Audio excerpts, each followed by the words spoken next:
ladies in the crowd, don't worry about it. We're working on the male demon hunter right now. We're trying to make him equally as attractive.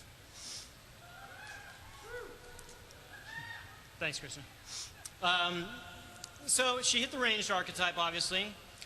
We also really wanted to have a character that's a much darker vibe because, like Christian said, we've got a holy monk. You've got the kind of flamboyant witch doctor or wizards. So yeah, we wanted a dark character, and honestly, she just looked plain cool at this point. So we take this concept, and it's time for us to start asking ourselves, well, how do you gear this character up? You know, we've had a character who's got a cowl. Well, how do you upgrade a cowl? We got to start thinking about how those caps work. And we also start thinking about what makes the character visually distinct from the rest of the classes. So the character team keyed in on three big things with this character. Number one, the character has a scarf. When you are running with a demon hunter, you know, out of the corner of your eye, you might see that character that's just a little ways away from the crowd. She's got that flowing cloth. Right away, you know that the demon hunter's there. You're also going to see, from game cam, you're being able to see this character's legs, unlike the the wizard and the monk. And also, we keyed into this arm guard, which kind of helps her silhouette pop a little bit more. So what we do is, the very first thing we do on the modeling side is we go ahead and create what we call a naked look for the demon hunter. We do this with all our classes. This is the look that it's basically before you've done any gearing up. We put this together and we hand it on to animation, and in this case, Nan went ahead and he came up with a bunch of poses that he thought really captured the attitude of the character. And the cool thing, at least for the inside the team, is that this is the first time you see a character that you get it. Like, you see it and you're like, okay, I get the attitude of this character. She's kind of pissed off, you know, she's angry. She's just got a lot of attitude. So based on that, we go ahead and we build up kind of a geared up version of her. And again, we're really conscious of things like her silhouette. We want her to read really quick. We want to really reinforce the attitude. And most importantly in Diablo is, at least from the modeling standpoint, is this talk of readability. So a character like this, she's very strappy, she's kind of gadgety. You know, you can see there's actually a lot of stuff going on, but when you zoom out to, 30 feet above her head or so, you want to be able to see that stuff and read the characters. So we group together colors and values and that sort of thing. So at this point, we've got a model that we're happy with, and the animators are going to go ahead and take that and they're going to start filling out her animation suite with all the cool things that a demon hunter does. And we go ahead and we start putting together some of her tools. So like the demon hunter in this case, obviously she's going to use bows and crossbows. If you guys go play her out on the show floor today, you're going to see she's also the only character who can dual wield pistol crossbows. So as I say, we've passed it on at this point to animation. Yeah, and you can kind of sort of see the fruits of everybody's labor. We've got a character that they've really taken advantage of her kind of pose-to-pose action. You know, pulling a trigger is probably not as exciting as swinging an axe or a sword, but they really reinforce her character by just the full body pose she takes when she shoots stuff, and also taking advantage of her skills. And I'm going to leave it for Wyatt and Julian to get into the skills because she just does some really cool stuff. And with that, that's it for me. I'm going to pass it on to Leonard. Thanks. Thanks, Paul. I'm Leonard Boarski. I'm the lead world designer on Diablo 3. And I'm going to take you through the lore behind the Demon Hunter and really talk about her background. The Demon Hunter is our most diverse class. What does that mean? She's not one type of person, or she doesn't come from one social class. She could really come from any walk of life. Demon hunters are chosen. They're not born into their class like all of our other classes are. This clicker doesn't work very well. They're bound together by their thirst for revenge. Revenge on demons who have slaughtered their family and friends. The demon hunters are recruited by other demon hunters, after they've had these encounters with demons that would crush lesser people.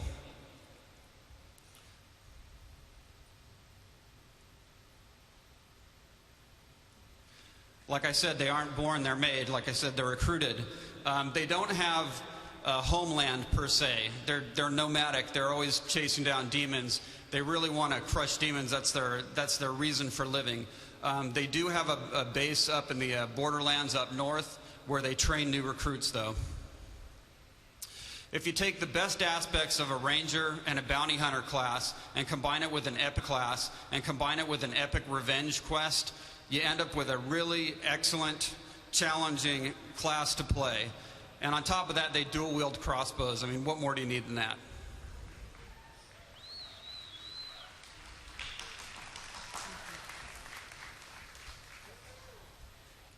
We need new batteries is what we need, actually. So what drives the Demon Hunter? The Demon Hunter is our obsessed hero. She'll do whatever it takes to hunt down demons and eradicate them from the world of Sanctuary. When you saw what Christian was talking about, we took her partially into like the demon world, and we really wanted to show that she dabbles in the dark side. She's not afraid to get her hands dirty, so to speak. So we didn't want her to seem demonic, so we didn't want to like really go into having her have demonic parts or the demon arm or anything like that. So what we did is we pulled back on that and we gave her the glowing eyes to kind of show that she's probably been messing in areas that maybe she shouldn't have been, but just to really show that she's totally obsessed and that she'll do whatever it takes to get rid of demons. And she's a stalker of demons. She uses her traps and gadgets and lies in wait for demons. She really wants to strike terror into their hearts. She wants demons to feel what they usually cause in human beings. She wants them to know the terror of being stalked. And finally, she realizes the true stakes of what's going on. All the other classes have their own reasons for doing what they're doing. The witch doctor and the monk are in it for their religious ideals. The wizard is in it for personal gain. The barbarian is in it for his people. But the demon hunter is in it for one thing and one thing only, and that's for killing demons. She understands the true stakes of the eternal conflict between the high heavens and the burning hells, and she's going to do whatever it takes to make sure that hell doesn't get a foothold in Sanctuary.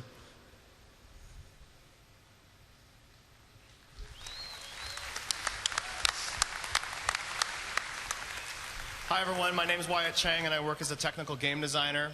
Now we've established that the Demon Hunter, primarily about ranged, shadow, gadgets, and traps, we need some skills that kind of bring that to life. We want skills that sell those three concepts. So the first skill we're going to talk about today is called Bola Shot. Bola Shot sells two themes really well, ranged and gadgets. You can kind of see the way she runs around. She shoots out a bola, the bola wraps itself around the target and explodes. I really like this skill in the sense that it feels really tactical. That delay is kind of a drawback, but it's also something you can use to your advantage in the right situations. You're going to see a theme in all the skills that we talk about today. We always want to try and push the core concepts, the range, the gadgets, and the shadow.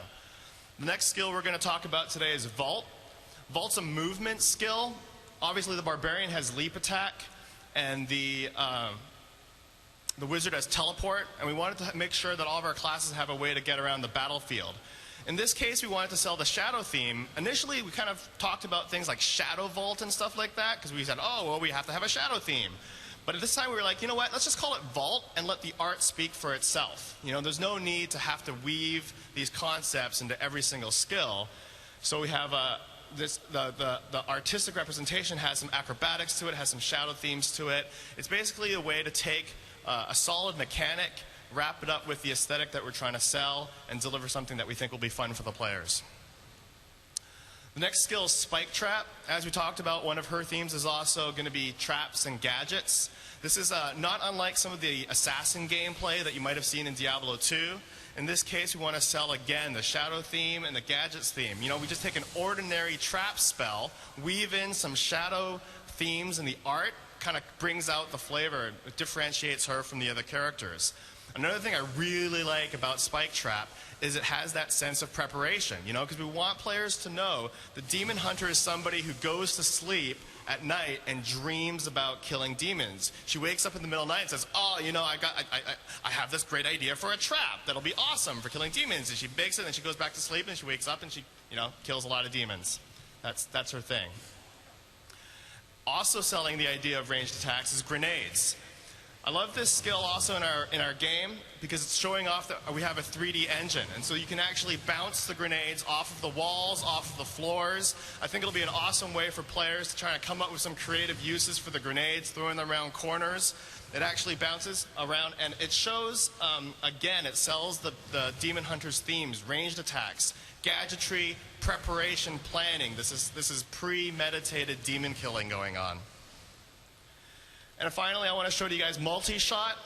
Multi-shot, some of you guys might remember from D2, but it's been amped up and brought to the next level for Diablo 3. We know multi-shot was a hugely popular skill in Diablo 2, so we wanted to make sure that we get the clicker going. There we go. We want to bring back that mechanic that we know, the skill people love, but artify it up for something more appropriate.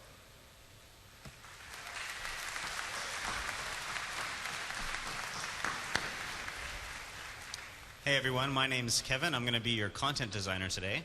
So on the second half of the show, we have a lot of new and improved skills and skill systems and other character things to show you.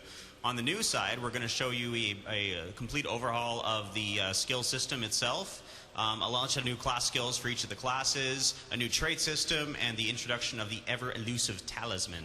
So let's get right to it. We have a lot to cover. All right, so skill UI. So when you have a bunch of cool skills like what Wyatt was showing you, the next thing we need to work on is to make them deep and replayable and to make it accessible. And on that end, let's break down the skill UI from last year and talk about some of the problems we had with it. So this is the one we had last year, and it was just big. All the choices were there at once. You could see the whole tree, which was a good thing. But it covered your character. It encouraged people to spend their skill points too widely, and experienced Diablo players know you want to choose fewer skills and spend more deeply into them.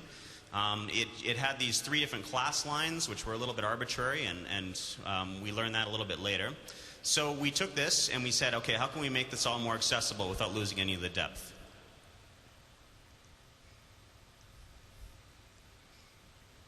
So we went to a tab system. So this was an improvement. In a major way, it made everything bigger. You could see it all easier. It compartmentalized it into the tabs.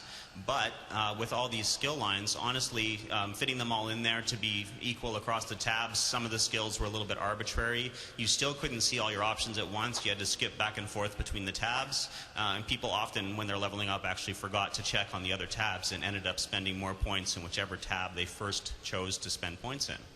So we went to a list approach.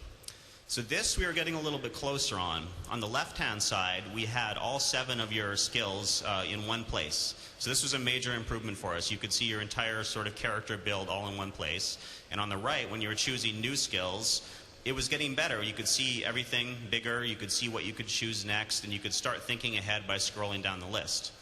But it wasn't quite good enough. So here's the current UI. So we kept everything with the 7 skills on the left. And on the right-hand side, we made that whole window a lot bigger, so you could still plan ahead, but you could see all your choices available at one time, making the entire skill UI a lot more accessible, and at a glance, you could see what you could spend. But let's take a look at this in action.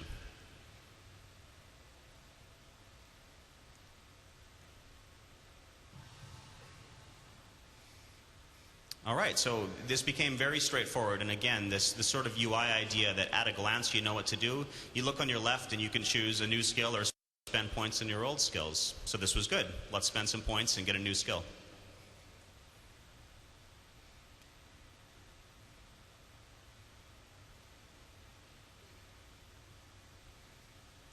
Okay, and so choosing a new skill, very straightforward, and upgrading them is also a lot easier. Frankly, if you see a blinking plus sign, that means you can spend points in it. If there's no plus sign, that means you've maxed it out. Now, a little extra insight into the 7 skills. At the beginning of the game, every skill that you choose has 5 skill points you can put into it, but throughout the course of the game, you have ways to deepen that and augment the skills so that you can spend more points into them. So initially, it's much easier to make builds. It's easier to think ahead. It's easier to respec when you want to do that as well, and you can try a lot of things very rapidly. But there's a lot more to the skill system than just this. So a little bit earlier on, showing some of the Demon Hunter skills that we're excited about.